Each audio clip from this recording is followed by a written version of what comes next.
Welcome to the American Hospital Association's webinar for trustees on using board meeting time wisely. I am pleased to introduce our presenter, Jamie Orlikoff. Jamie Orlikoff is president of Orlikoff & Associates, an international consulting firm specializing in healthcare governance and leadership, strategy, quality, and organizational development.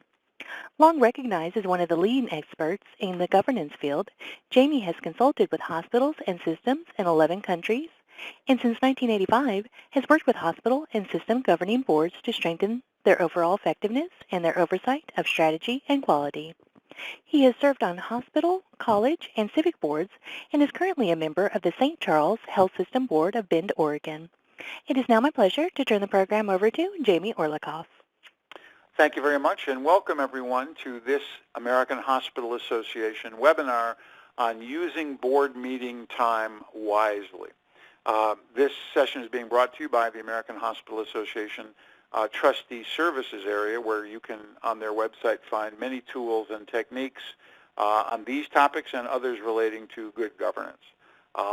You've already heard my bio, so I won't spend any time on it. Why don't we jump right into the topic? And that is, how can boards use their meeting time most effectively? So let's start with a very basic principle about what makes a board unique. And that is that a board legally and socially only exists when it is meeting. And that has a tremendous amount of implications, that the authority of the board derives from the group as a whole, that really effective boards make certain that there is no meeting before the meeting or meeting after the meeting or clique that discusses issues in the hallway during a break, but rather the real issues are discussed during the board meeting. But the most important lesson, specifically as it relates to the topic of this webinar, is that the single most precious commodity that a board possesses is its time together. And so when you think about that, it's then very easy to understand that, therefore, one of the distinguishing characteristics between really good boards and boards that are not accomplishing their potential or anywhere near is how they consciously choose to spend their time. And right at that point, we come to a very significant issue, which is many boards have no sense of control over their meeting. It's very common in board self-evaluations when the question is asked, how is the board meeting constructed? Or how does an individual board member have the ability to influence an agenda? That board members don't have answers to those questions. So there's an old saying, where there is mystery, there is no mastery. And there should be no mystery at all as to how the board is going to spend its time. Who makes the determination of what issues are important enough that it's worthy of a board conversation, or less important that it can be pushed to a consent agenda or to a group below the board?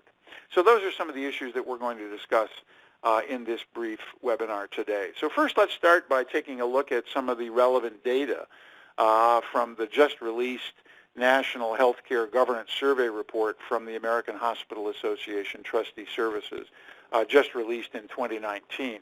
And the American Hospital Association does this type of survey about every 3 years or so that we're able to make longitudinal comparisons of how governance is changing for hospitals and for healthcare systems.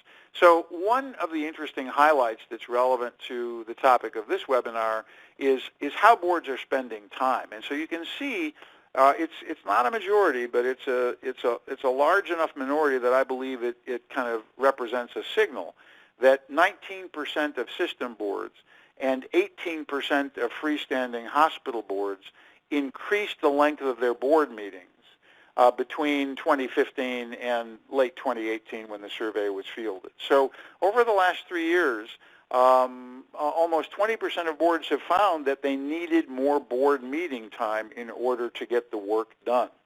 And there are a variety of reasons for that, but it really then speaks to the importance of board meeting time. And by the same token, 41% of system boards and 37% of freestanding hospital boards reported that governance is consuming more trustee time than it did 3 years ago. So that whole notion of time, it's taking more time, are we spending our time on the most appropriate issues, is emerging as one of the dominant themes and challenges that boards are confronting.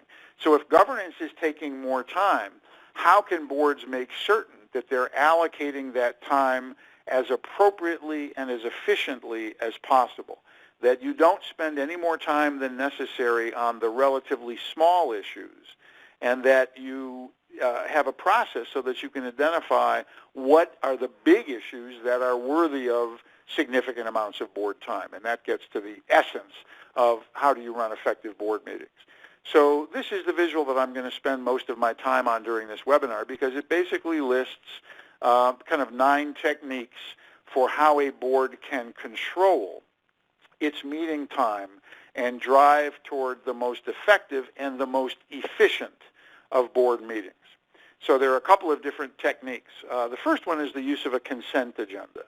And this is a fairly common technique, but for those of you who may not be familiar with it, a consent agenda is simply a form of rubber stamp governance. It's where a board says there are certain issues where we are required to make a decision, but the issue is not so important that it requires any more than a minimum of board time.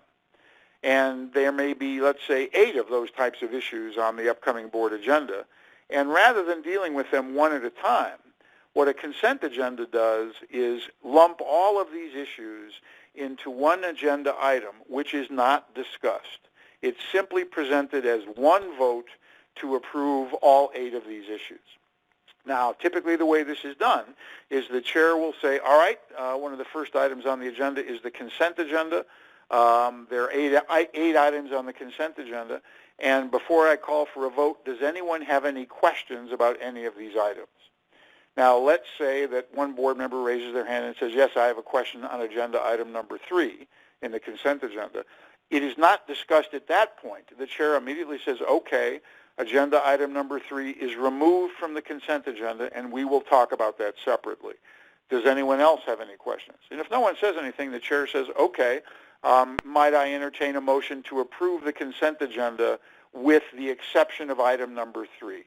So we're voting to approve on all items in the consent agenda except number 3. And so that's kind of the technique that a consent agenda follows. Now, what you must understand, though, is it's rubber stamp governance, meaning you're voting to approve something without a lot of board conversation. This requires that the board read it and review it, because you're still responsible for the decision. So the use of the consent agenda can free up as much as 20 or 25% of the board's time during a meeting to spend on other issues. But the risk of it is that the board falls into a routine of just approving it and not reading it. So I have several clients I'm familiar with who have a very interesting technique.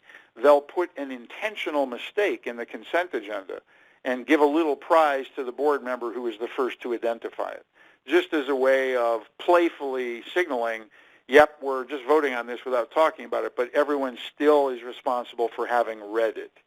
So that's kind of the consent agenda. It's a very useful technique, but you've got to bear in mind the risk of kind of unconscious rubber stamp governance. The second technique, and as obvious as it sounds, many boards don't do this, is that you tie the agenda of the board to the strategy of the organization and to the annual board goals and objectives. Now, the first problem is many boards don't do annual board goals and objectives. And that's where you say, what's the strategy of the organization? And based on that strategy, what are our performance objectives for management? And now, what are the goals and objectives for the board? So that in 2020, what is the board going to do differently than it did in 2019 to help prosecute the strategy of the organization? And boards that do that find they're much better able to focus their meeting time than boards that don't. So if a board has 4 goals and objectives for the year 2020, those 4 areas kind of frame the agenda for the board meetings. So in other words, when I participate in the strategic planning retreat or in the board retreat to agree on the board goals and objectives, it's not just something that disappears into the ether. But I understand that by participating in that conversation and participating in the decisions and the priorities, I'm actually structuring the board agenda and the board discussion for the coming year. And this is a way of building in mastery by taking away mystery so that board members understand. I may not be the chair of the board.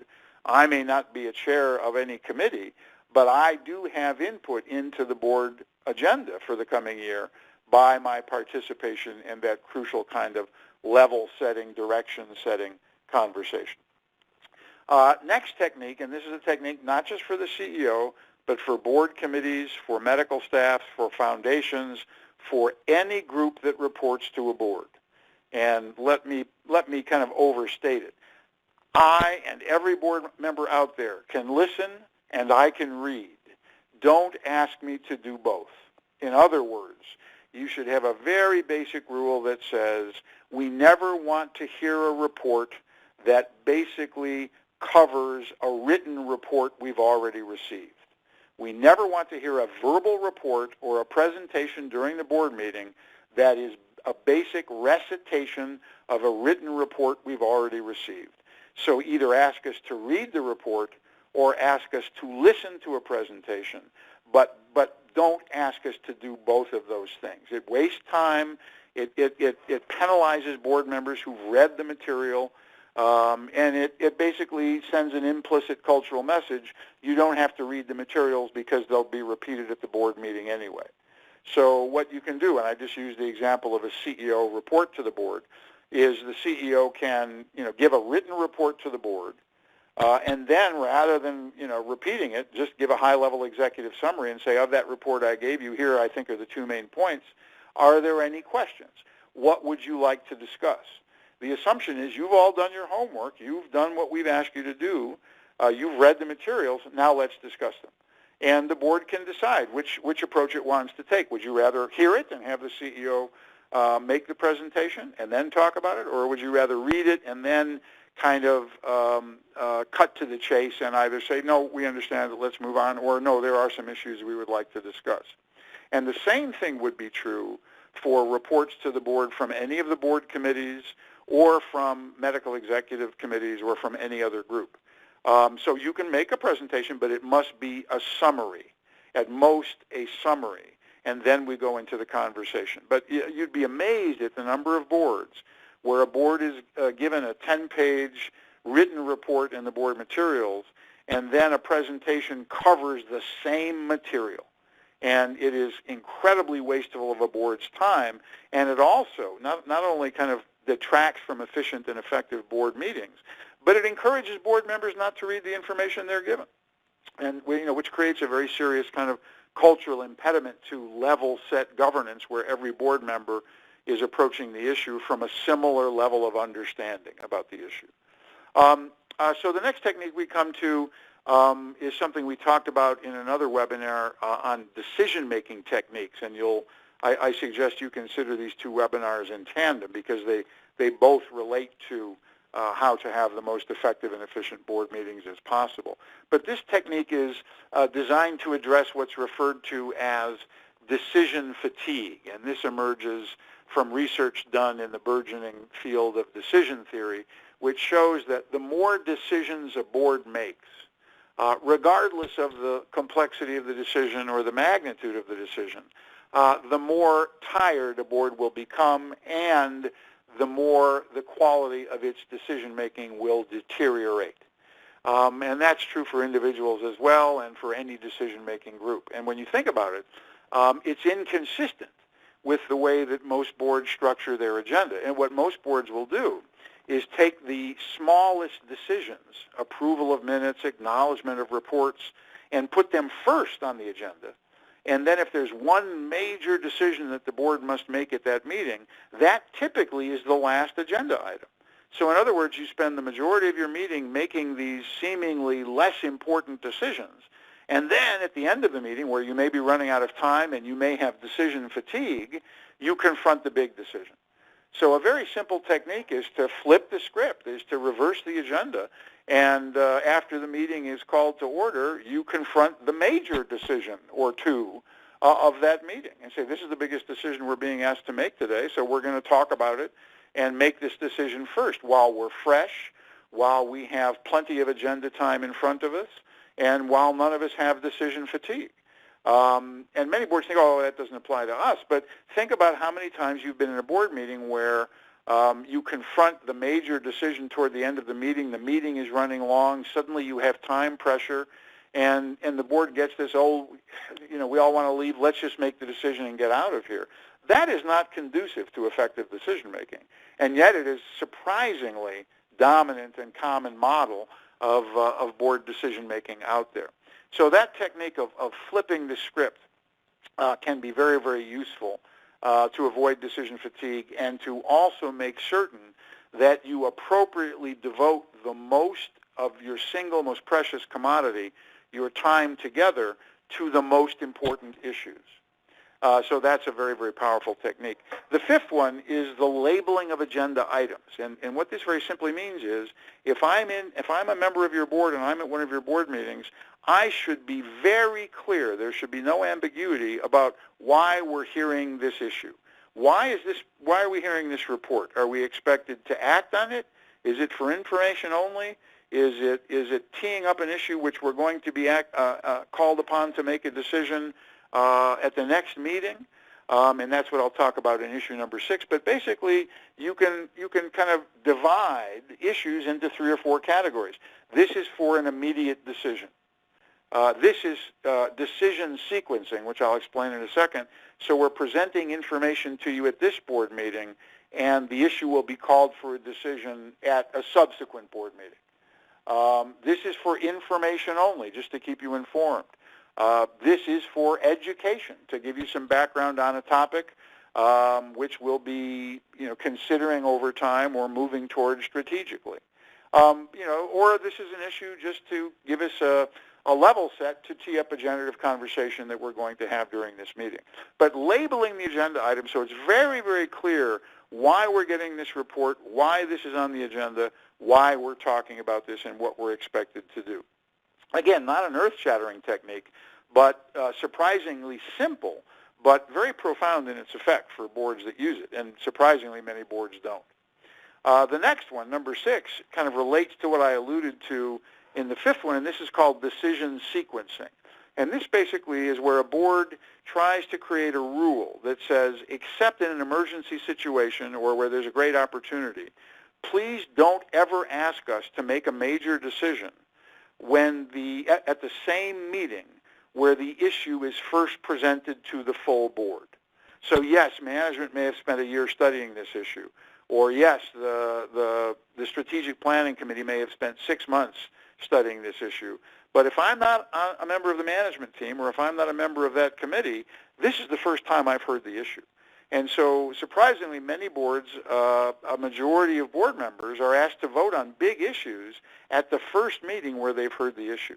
So decision sequencing basically says we're going to try to not do that. We're going to try, except in an emergency or where there's a great time-limited opportunity, to present an issue to the board, give the recommendation at let's say, the September meeting, and then not call the issue for a vote until the next meeting or the meeting after that, so that every board member has a chance to sleep on it, to think about it, to ask for more information, to engage in more informed discussion at the next board meeting, and then you can have a vote.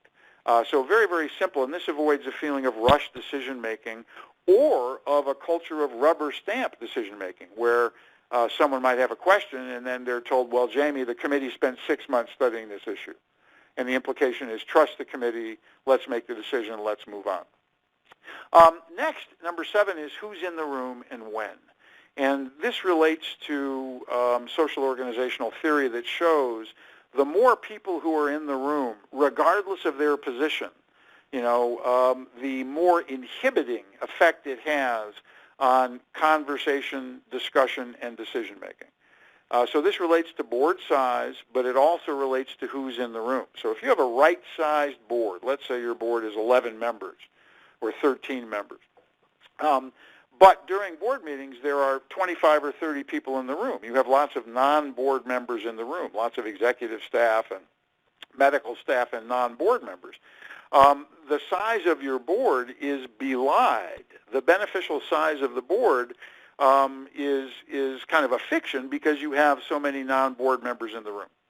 So another way of using board meeting time efficiently is to think about, are we going to have a structured series of executive sessions where we spend some of our time with everyone in the room, and that's typically when you'll hear informational reports or presentations designed to tee up subsequent decisions. And then other portions of the meeting where it's just the board and the CEO together in the room, and this is where you're typically going to really process issues, get into the nitty-gritty of politics, and then make decisions. And then when the board needs to be in an executive session just by itself without the CEO or other interested board members in the room. And so some boards will actually use kind of a four-part board meeting structure. Part one, everybody's in the room, and that includes invited guests and non-board members, and that's typically for information. Part two is the invited guests are asked to leave, and now you just have the board and the CEO in the room, and this is where a majority of the meeting takes place. Part three is an executive session where the CEO is asked to leave the room, along with other inside interested directors, so that you just have the disinterested directors spending a little bit of time together, and this is just a governance check and a CEO oversight check. And then part four, the CEO returns to the room, and the interested directors return to the room, and they are told what, if anything, was discussed during the third part of the executive session with just the disinterested directors. But there's this notion that different issues are appropriately discussed with different individuals in the room. So that can be very, very useful as well. Number 8 is seemingly counterintuitive to efficient use of board time, and this is deep dive generative conversation. And what I'd like you to do is think about it. It's very common for boards to go to a retreat and have kind of a free-flowing conversation based on an educational topic. Maybe it's facilitated by an outsider, and you get all kinds of interesting views expressed, and you go off topic, and the board frames this new kind of shared perspective. And then at dinner, the board members will say, that was a great conversation. I wish we could have those kinds of conversations during board meetings.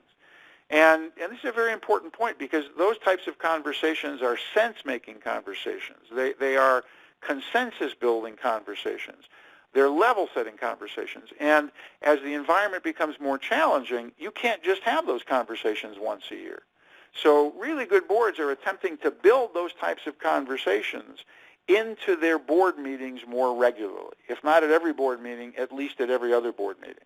So when they use their consent agenda to free up 20-25% of their agenda time, they'll then try to devote that 20% of agenda time to having a deep dive generative conversation. And here's where the board says, okay, we're not going to have any decisions made. We're going to take 30 minutes.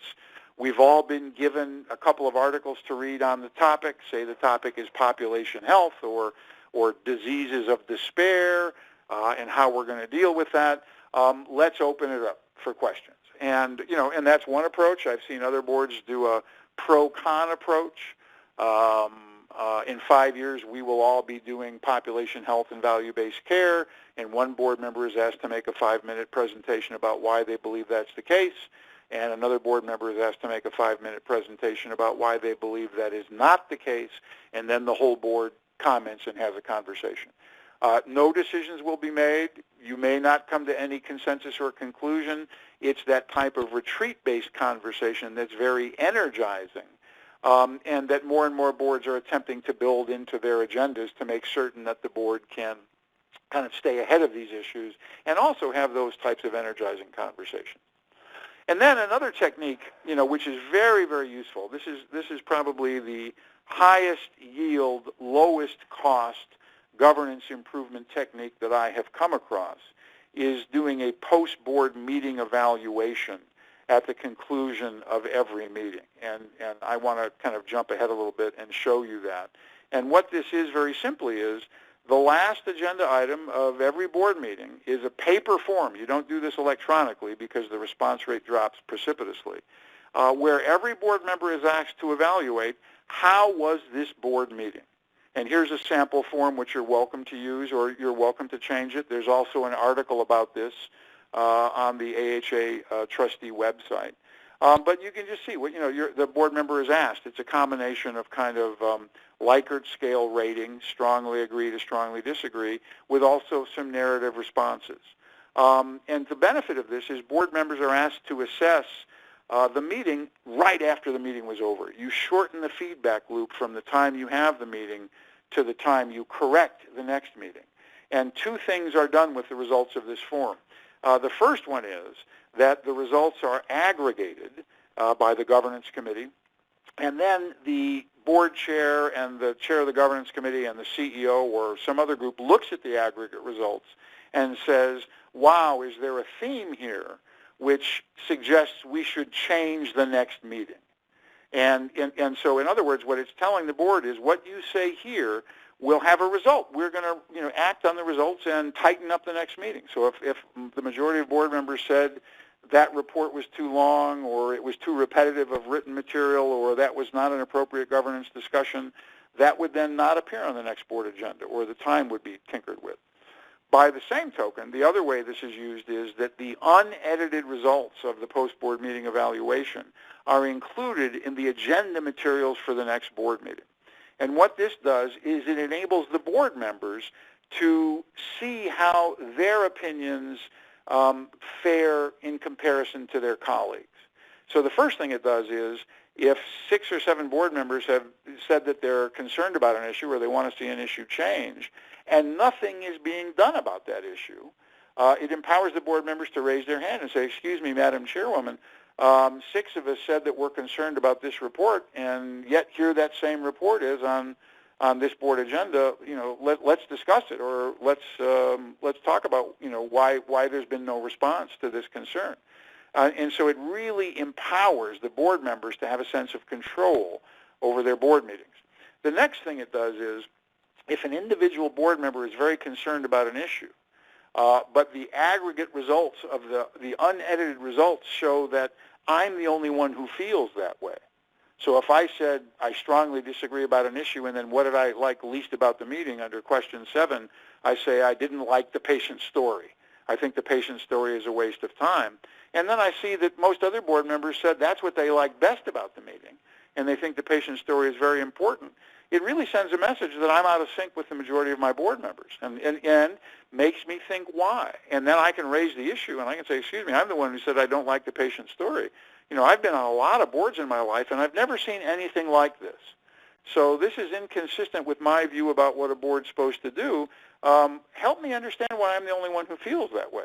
And then the board can self-correct and say, well, here, oh, Jamie, you're a new board member, and gee, we must not have oriented you well enough, because a patient story is a commitment of this board to patient safety and to understanding things from a patient perspective, and here's why we do it. And so you can also engage in kind of a self-correction mechanism. But this is, for those 3 reasons, a very, very useful technique, and gives a sense of ownership of the board over its meetings. So let's go back now and consider some other things that relate to effective board meetings. And I talked to you in that list that I gave you a moment ago, this list, about number 8, deep dive conversation, generative conversation. And what this is from a researcher and writer named Dick Chait from Harvard University, who's looked at governance and basically said, boards kind of do 3 things. And I kind of wished he didn't use that first word, fiduciary, because that kind of conflates it with the legal concept of fiduciary duty. But he says there are kind of 3 levels of governance, or 3 modes.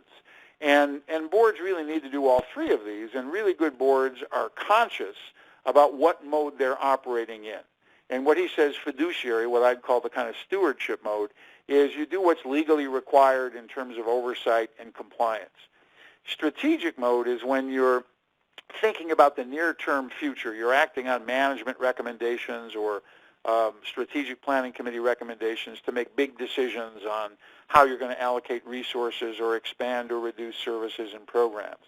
But it's the generative space that I was referring to in those deep dive conversations. This is where a board engages in deep inquiry and sense-making, where the conversation will not result in a big decision at this meeting, but may tee up issues which turn into strategic decisions a year or two down the line. And this is kind of that question behind the question, sense-making, retreat-based conversations that most boards find so energizing. And that's the type of conversation that really effective boards are trying to build into, if not all of their meetings, at least, some of their meetings, alternating or things like that. So that's that notion of trying to build some of that big picture thinking into the meeting structure. Now, there's one other approach that we have to talk about before we conclude, and that is when you have these kinds of conversations, you also are likely to open the door to something that very scripted, very structured board meetings do not have, and that is disagreement and perhaps even conflict during a board meeting. And this should not be regarded as a negative because, as we talked about in the webinar on decision making, consensus frequently does not reflect agreement, it reflects apathy. And by the same token, disagreement or conflict does not necessarily represent that you have a very serious problem. What it represents is a meaningful, important approach to decision making. And I quoted Peter Drucker, who said, if you don't have disagreement, you're not ready to make a decision.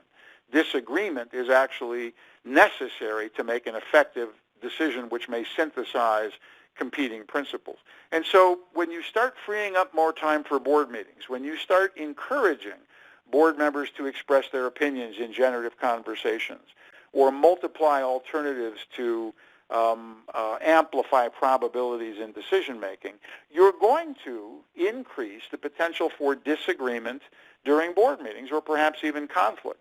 And for boards who've never had this before, because they've had very scripted, pro forma, structured board meetings where the only goal of the meeting is to end on time, to get through the agenda and end on time. When you change the approach, frequently boards will be surprised when this type of disagreement or conflicts emerge. So, A, don't be surprised. B, don't regard this as a negative, even though you haven't experienced it before. C, regard this as a positive indicator that the board is moving in a different cultural direction, is controlling its time better, is likely making better decisions. And then D, figure out how you'll deal with the conflict. And so here are some basic approaches for dealing with conflict at a meeting.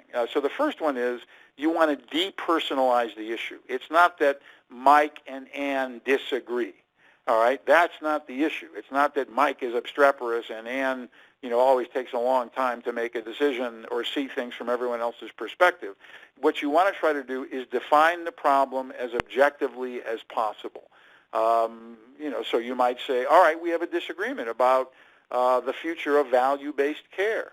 And this may relate to the fact that value-based care is a very amorphous term that there is no one clear definition of. In fact, there was a recent study where a big insurance company got a bunch of experts and asked them to define what value-based care meant in a single sentence or two, and they couldn't do it.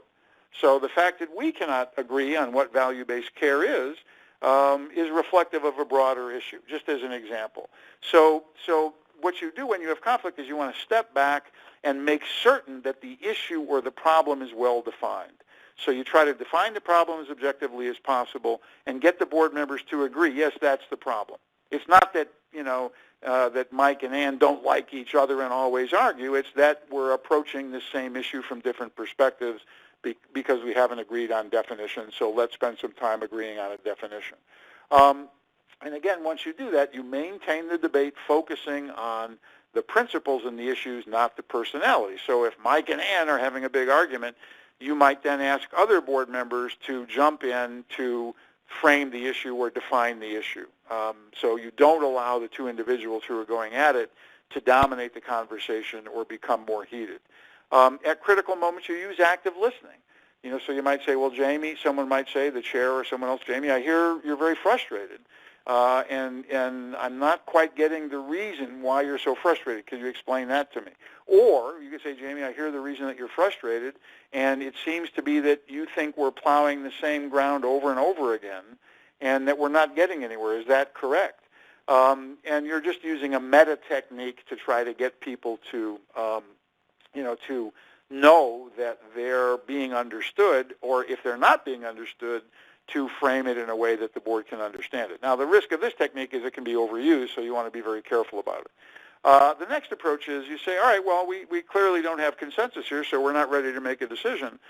So why don't we just, do some brainstorming to generate a list of alternative approaches to how we deal with this issue, or maybe generate a list of possible solutions. And then another approach, very consistent with decision sequencing, is you say, gee, we're a little bit, engaged, if not oversensitized to the issue. We've had a lot of passion expressed. Why don't we take a break, and we'll bring this issue up at a subsequent meeting. And I'd like everyone to think about it and to come to the next meeting prepared to really give a summary and a synthesis of how they're feeling and what their arguments are on this particular issue. So once again, none of these are earth-shattering techniques, but I just want you to have some of them in your back pocket if you use some of the techniques we've described at the beginning of this webinar and you find yourself in generative conversation with a big debate and lack of agreement or lack of consensus. But what I really want you to understand is when you make your board meetings less scripted, less pro forma, less rushed, when you try to have the board have more ownership, you're going to get more disagreement and perhaps even conflict. This should not be regarded as a negative. It should be regarded as a positive, which will help the board, not only make better use of their meeting time, but make better decisions and be a better board.